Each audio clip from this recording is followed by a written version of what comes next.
Hi everybody, this is Waffennacht. I'm bringing to you a old build that's been revamped for the new update. I call it Flames of Abomination. It is my Sorcerer Proc build, my flagship build. I hope you enjoy it. I'll start off with the race being Dunmer. Adding weapon and spell damage are both very useful for the build, along with the other racial benefits. The sets are Vateshran Greatsword. Maul would be a great choice, especially in the Sharpened trait. Because I have the Greatsword, nirnhoned is my choice because I like stacking weapon damage with the Greatsword, and it adds to your heals with Rally and some of your other abilities. I have the Vateshran Lightning Staff, back bar with Sharpened and a lightning damage glyph. I have double damage poison on the two-hand because the opponent I'm attacking with the two-hand is more likely the target I'm going to want to continuously deal damage to. While if I heavy attack with the lightning staff and it happens to proc the poison on that opponent, I may not want to target that opponent and I lose out on dealing damage with that poison on the person I wish to target. I am using Zan ×2. Way of Fire ×5. It has a mixture of reinforced, divines, and impenetrable. I have what I have, and those are all really great traits to have in your armor. It all depends on how many crystals you want to expend or how much money you want to spend to get these items in the perfect traits, and I'm not willing, nor do I have the resources to get them absolutely perfect right now. I have the Endurance set ×2 and Malakath. All three in the infused trait with weapon damage glyphs on them. All the enchantments are health. All the attributes are health. And the Mundus is the serpent. I am using Orzaga's smoked bear haunch as well. It is 5 heavy with 2 light. I feel that is the best mixture for your armor set if you're going with heavy to offset the downsides of heavy while offsetting also the benefit or the downsides of light while gaining both the benefits against melee damage and the overall natural resistance of heavy armor is benefited because that does negate the downside of the heavy armor. So overall I feel like plus the undaunted metal benefit increasing all your stats is best with 5 heavy, 2 light if you want to go that route. On the skill side, on the 2-hand bar, I have Clan Fear, Boundless Storm, Executioner, Rally, Dizzying Swing, and Onslaught. On the Lightning Staff bar, I have Clan Fear, Dark Conversion, Elemental Drain, Spiked Bone Shield, Ball of Lightning, and Summon Charged Atronach. The reason why I have Summon Charged Atronach is because I prefer the AoE and the added kind of benefits. Even though it is a shorter lived one in Battlegrounds, it's very likely that you won't get the full duration of the Atronach before the battle moves away from it anyway. So when you bring it down and it does start doing that AoE quickly, you get a real good benefit of the charged Atronach rather than just having them stick around longer where no one is around. On the video here in a moment I'll show you what the sets are, or what the stats are fully buffed.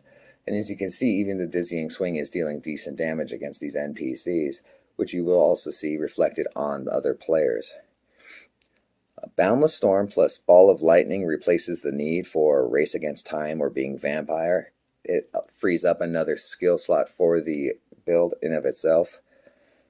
Clan Fear on both bars is a very nice benefit because it has a 13k tooltip. It is reduced, obviously, because of Battle Spirit. However, it can also crit, and it being immediate is a great benefit. Even though sometimes it can die, it is a line-of-sight object. You could also resummon it. You also have Rally and Dark Conversion as an alternative heal if Clan Fear is not available at the moment and you happen to be under pressure. That also means Spiked Bone Shield is an alternative as well to the immediate heal if you need a stamina-based alternative of protecting yourself. Because it has such a high tooltip, it does end up being an attack in of itself because it deals 100% of the direct damage it absorbs back to the person who dealt it to it. That at a 6k tooltip is a significant amount of damage back at the opponent, and that becomes a defensive offensive type option.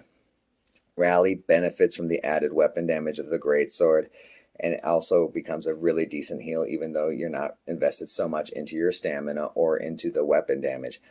Granted, it does hit over 5k weapon damage.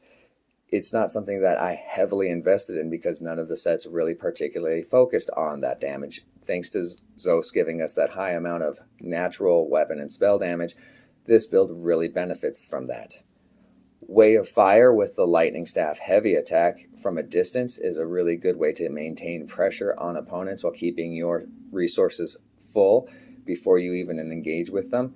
Sometimes it can even trigger Zan once they come in range, as you just saw on the video right there.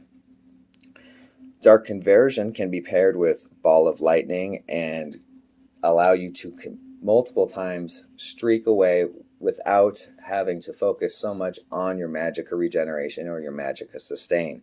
That's a great way to keep alive and keep an escape because it heals you, keeps your ability to keep Ball of Lightning, and because Ball of Lightning absorbs those direct attacks, it keeps you when you're on low on health from getting nailed by some things like, I guess, Mage's Wrath, which is a very common thing to see nowadays. Overall, the build focuses more on using the proc sets to deal its damage. Though, as you can see, when you do land with your abilities, they end up dealing a significant amount of damage, even though they may be dodgeable. Your Zan or your Vateshran Beam will end up dealing damage against the rolling of people. And if they don't roll, you can start hitting them with Dizzying Swing and Executioner. And he's a really funny player, really good guy. I don't want you to misunderstand. That was not really that hateful. We ended up laughing all about it later. It is a very exploitative build because it is 4 proc sets. It also takes advantage of the very high damage that two-handed gives naturally to all players who use Dizzying Swing and Executioner, which is also very common for a reason. Again, I have shown the video to several people, say like on Discord or in other places, and just because they did not believe a 40k health build can start putting out numbers, especially in single target type abilities like this, that break 1,000,000 damage. I have broken 1,000,000 damage with this build. It's a particularly good build. It's also really kind of unfair. However, it is not unkillable. It used to be unkillable, but now that because so many players have that added spell and weapon damage, they can deal a lot more burst damage and do end up taking out a build like this occasionally, usually when you're outnumbered. It isn't a build that I used to be able to face tank 4 players with, but that's okay. That's why I added more offense anyway. That way it's more of a damage dealer burst kind of build, the builds that most people like to play with anyway.